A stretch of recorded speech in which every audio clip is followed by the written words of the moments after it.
Welcome back to the second half of NewsBreak Live, and joining me live, Ryan Kim, who is the CEO of Phyn LLC that is now headquartered in Torrance. How are you? Great, thanks for having me. Thank you for being on my show. And so Phyn has an amazing mission. So let's get started. What is it all about?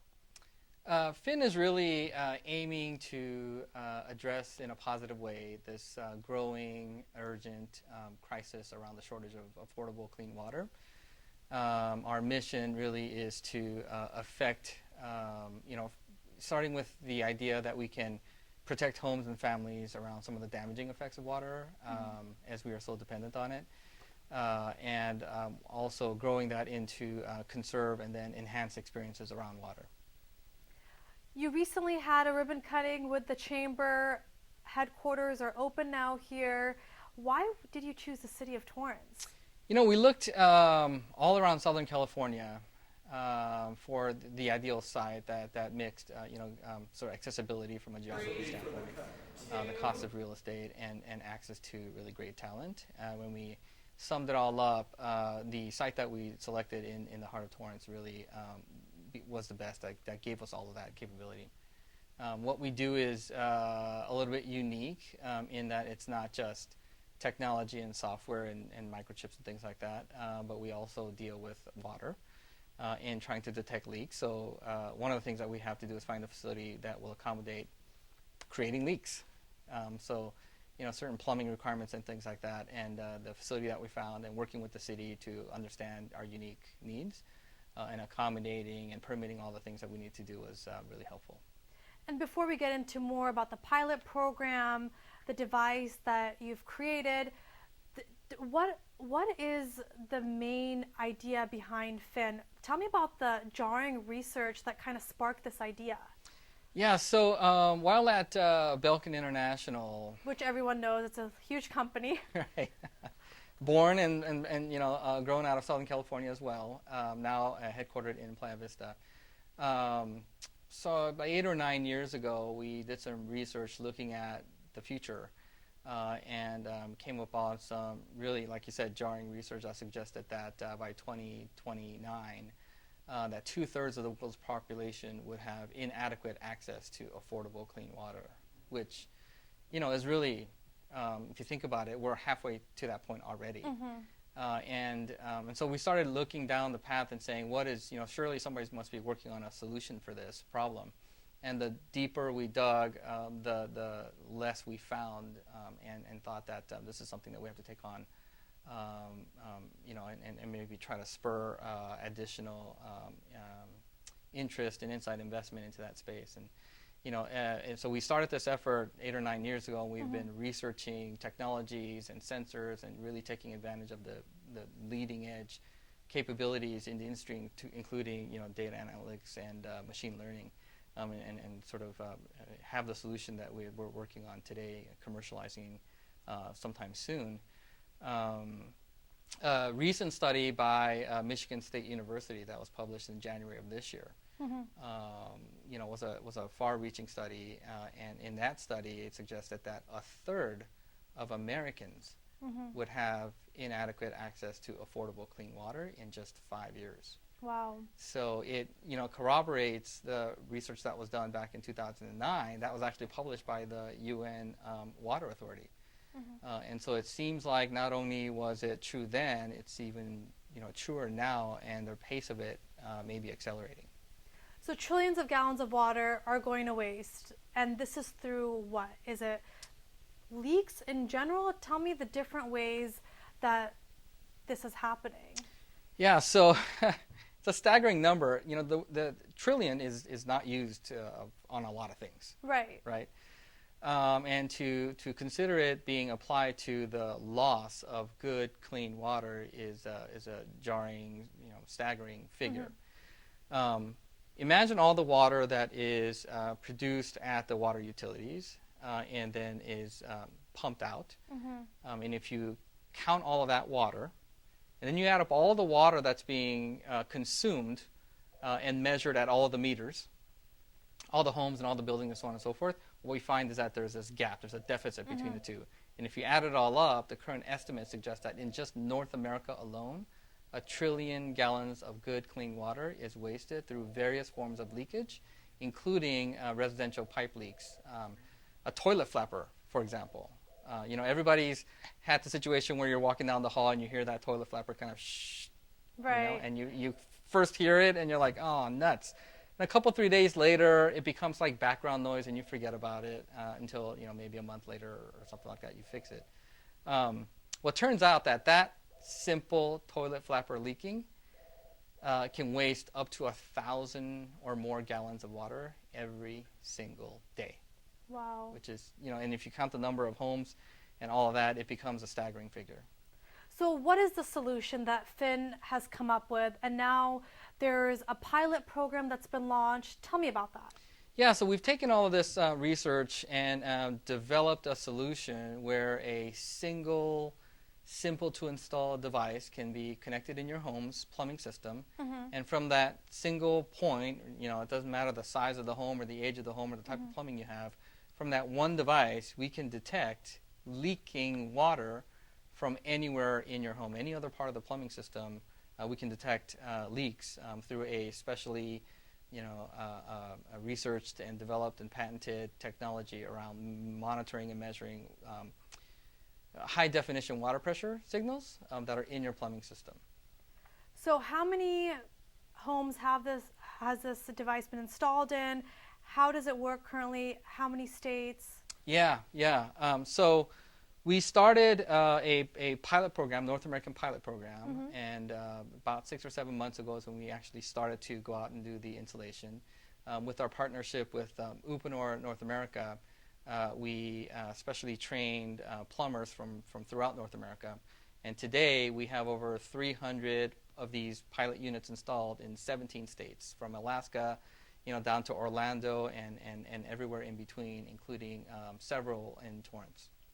Right, and it's pretty interesting. It's not just a device that's just there and you don't ever know how it works. You can actually use it through your phone and see how your water usage is, so you can, overall conserve water down the line, correct? Yeah, absolutely. So, one of the things that we're really focusing on initially is this ability to automatically detect water leaks. So whether it's a burst pipe where there's a urgency to find out about it and mitigate it, the technology includes machine intelligence that detects these kinds of leaks and Mm-hmm. decides, this is going to lead to a catastrophic disaster, and I'm going to go ahead and shut off the valve now so it reduces further damage. If it's a slower leak, it can alert you, and from anywhere in the world, using your smartphone that's connected, you get an alert telling you that a leak has been detected, and you have the option right there and then to remotely control water being shut off or flowing into your home. Do you know how much water has been saved so far? What are the results? I know this started several months ago and you're still monitoring the situation, but tell me about that. Yeah, so far in the, like I said, 6 or 7 months where we initially rolled off with 20, 30 homes and over the course of that time grew into 300 plus homes, we know that we have found and mitigated almost 30 leaks, ranging from these toilet flappers, which constitutes actually a fairly significant amount of the leaks, people leaving faucets running, pinhole pipes leaking in copper and burst pipes as well. Oh, wow. If we sort of estimate how long a toilet flapper might have gone unnoticed, or how long a burst pipe or pinhole, these types of things might have gone before we alerted the homeowners and then they reacted to it. Just in that short period of time in this really small sample of homes, it's 100,000 gallons plus water saved. Wow. So what is the overall goal and mission with this device and this interactive app? What's the goal? So I think initially when we studied sort of what's the big idea around water, it is quite literally the most important natural resource we have. There's no secondary source. We can't create more water. Water it's there and we consume it. So you have this global climate change crisis that's going on, unprecedented population growth, And in the middle of that, we have all of this aging infrastructure. So the pipes that were laid 50, 60, 100 years ago were not designed to be easily maintained or last this long, quite frankly. And so when we look at that space and we say, what are we going to do to make sure that clean, affordable water is available for generations to come? What are the kinds of things that we need to do? And one of those things is clearly a shorter term, immediately addressable thing is to detect, mitigate, and fix leaks. But that's really the first step. Right. On a long line of things we have to do. So first we have to protect against leaks. Then we have to help people conserve. And so one of the other things that our technology is capable of doing is to actually, while it's installed in your home looking for leaks, it can actually identify the sources of where your water is being consumed. So, as an example, at the end of the month, you may be able to get a bill that says 13% of your water was used for showers and 35% was used for irrigation and so on and so forth, along with helpful tips on how to use less water, conserve water. And then ultimately getting to an environment in a smart home, continuing this trend of internet-connected devices and thermostats and door locks and things like that becoming connected and smarter. We believe that the plumbing system is an ideal candidate for real value and benefit from having sensorized intelligent systems to where we won't be we'll be wasting a lot less water because the plumbing system itself will have an awareness around when and how we want to use water. Is your team still looking for particular types of residences to take part in this pilot? How can people apply? Yeah, so one of the goals. I used to be a longtime resident of Torrance. All three of my sons were born at Torrance Memorial Hospital, and we have a deep love for the city. And one of the things that we love to do is partner with the community and the city to really raise awareness that through partnership we can have an effect that is positive. The drought that we went through recently was devastating, but it's not the last one that we'll probably face. And so the question really comes down to is how do we not only survive the next drought but really thrive as a community through that drought?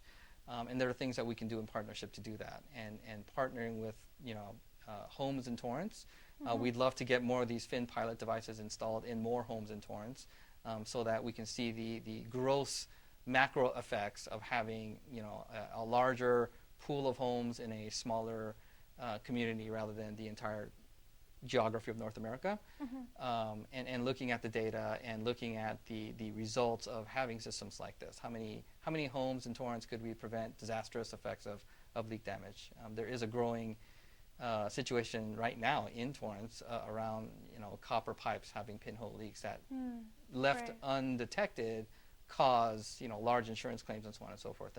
And we have the technology and the capability to detect and prevent that. And people can just go to phyn.com, and it's pretty easy. Just fill out an application, and they'll receive a call back. Or yeah. So if you go to phyn.com, we're growing constantly. We're on the verge of commercializing, and if you go to phyn.com, in the top right corner, there's a careers link, so you can look at the job openings that we have.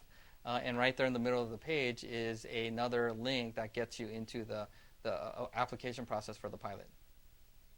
Great. Well, Ryan, thank you so much for your time, and best of luck. Thank you so much. Well, that does it for NewsBreak Live. If you ever have news or video that you'd like to share, please email us at newsbreak@torranceca.gov. And don't forget to tune into the Torrance City Council meeting tonight. For Facebook and Twitter users, use #NewsBreakLive. Have a great night.